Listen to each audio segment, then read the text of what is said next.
తెలిసిన విషయమే. మేము కూడా విద్యార్థి దశ నుండి ఈ దాకా వచ్చాం, అదే గురువుల దగ్గర నేర్చుకుని వచ్చాం. కాకపోతే ఈరోజు మేము మా యొక్క నిర్మల్ డిస్టిక్ ఎస్పీ గారి ఉత్తర్వుల మేరకు ఈరోజు మేము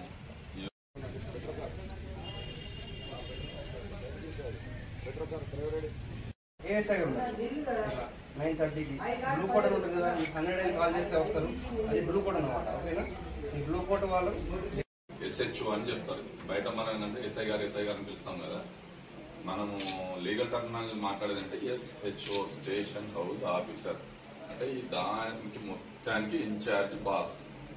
ఓకేనా, ఈ బిల్డింగ్ మొత్తం ఇక్కడ ఉండే పర్సన్స్ ఇతను బాస్. ఇతని కింద కొంత స్టాఫ్ ఉంటారు వర్క్ చేయడానికి.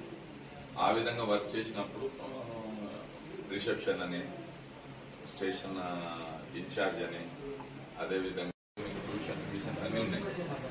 కాకపోతే మాకు గురువులు ఉన్నారు కదా, గురువులు మాకు మంచిగా ట్రీట్ చేశారు.